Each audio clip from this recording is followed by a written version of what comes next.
This is a video to show for assignment 3, my final piece, how I moved on from my original drawings, and just to give you an idea of the scale of those, there's my hand, so they are quite big sheets of paper. And I also did in my sketchbook, while I was there as well, did some other drawings too. That one's turned around, so these are a bit smaller scale.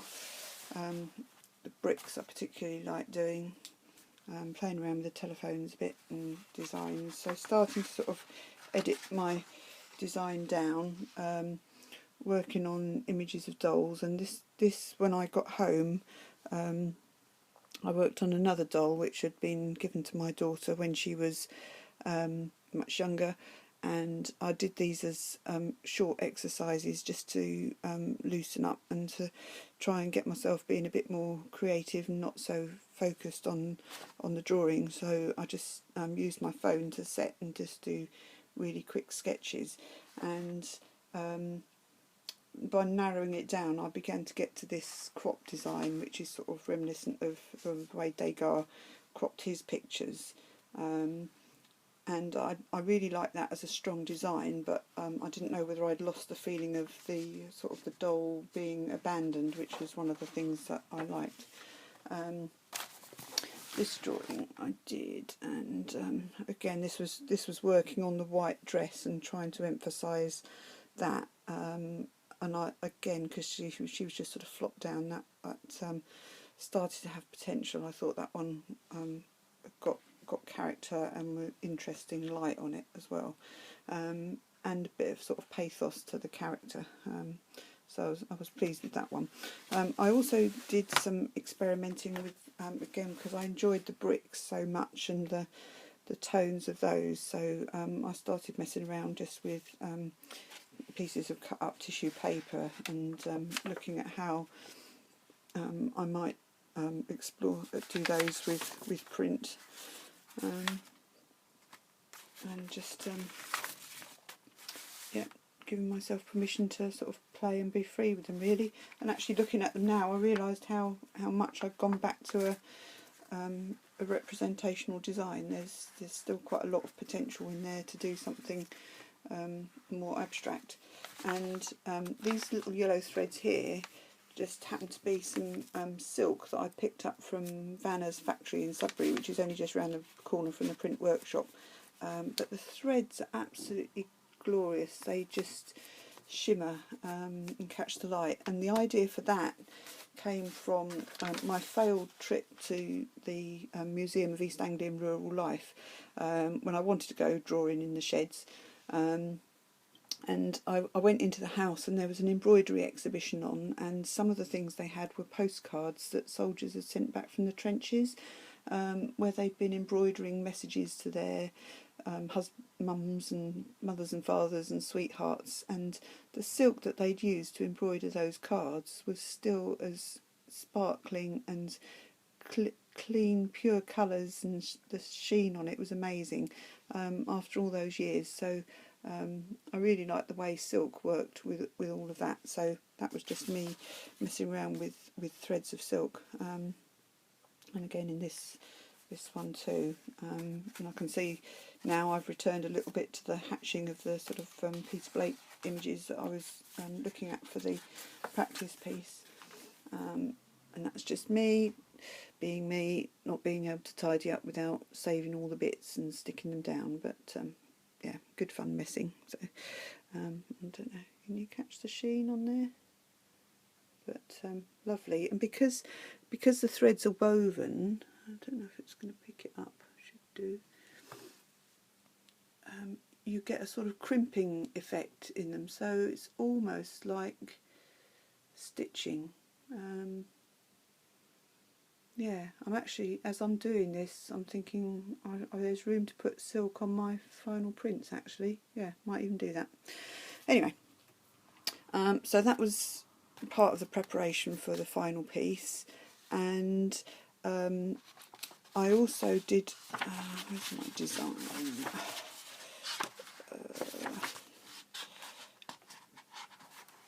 yeah, I sketched out my design. Hold on, let me just pause it for a minute.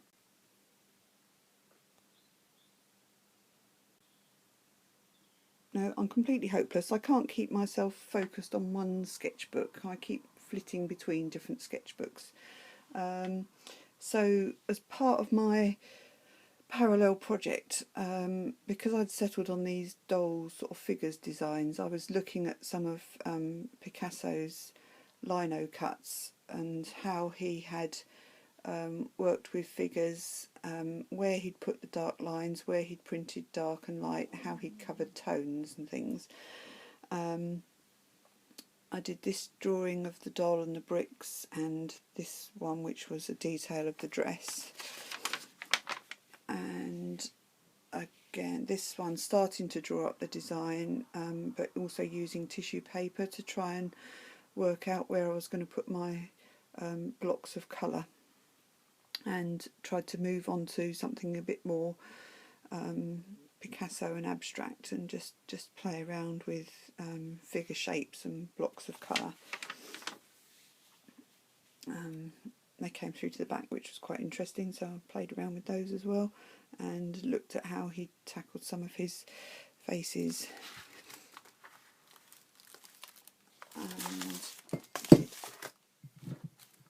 this sketch, which I sketched onto tissue paper and then added more tissue paper and the silk threads as well. So again, just trying to keep pushing the design and playing with it. I found this still life from Picasso, which I thought, oh, maybe that's what OCA is looking for from this assignment, but I've moved right away from that, and I couldn't see how that was going to be into a colour wood block anyway. So this design I did again from trying to look at the way Picasso had done faces, like this one here and this one.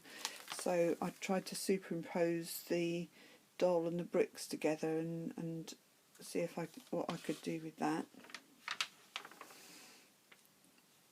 And was beginning to get some designs there. And on this page I looked at the light and where that was coming from and how I was going to get the directional light. I did have an idea to put the bricks as the background, but I moved away from that as well.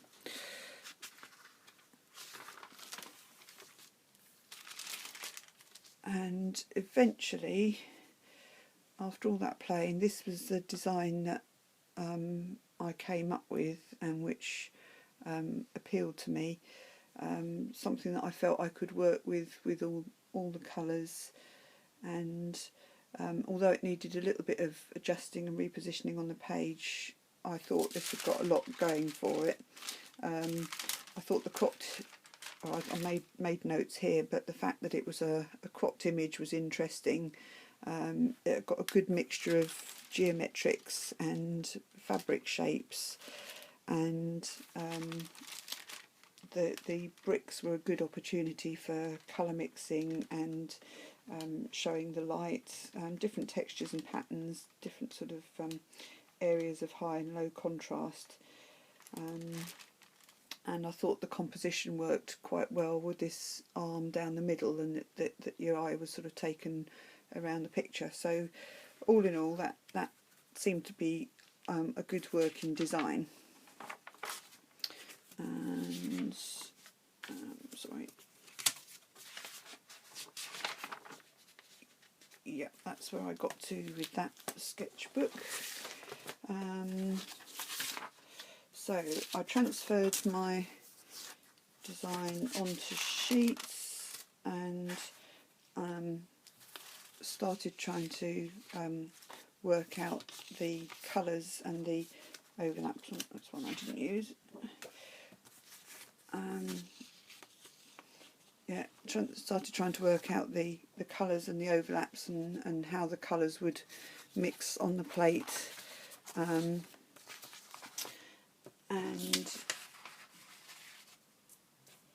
I came down to and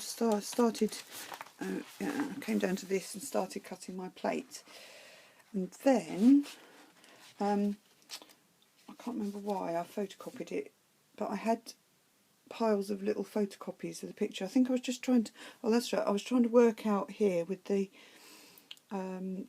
colours and patterns and things, and I realised they just made quite a good design when they were en masse rather than just the one drawing by itself. That probably came from having all these photocopies where I was working on the colours. So I then started playing with the design and how that worked and how the pictures sort of matched up with each other. I did this one where I cut the design into 4 and jigsawed it back together in a wrong order just to see if it would tessellate and sort of make a jigsaw pattern. And I realised that from this one that you've got lines where the pattern continued and across the bricks, but it didn't quite join up. And once I'd seen that, I couldn't really let it go. So I redrew it so that it did work as a tessellated block, and I recopied that, and in miniature I reduced it on a photocopy and did several copies, and put that all together just to check that it would work out.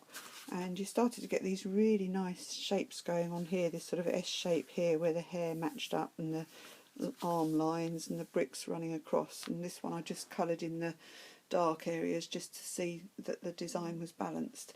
So I knew I'd got something that would work as a single plate and also as a much bigger piece of work.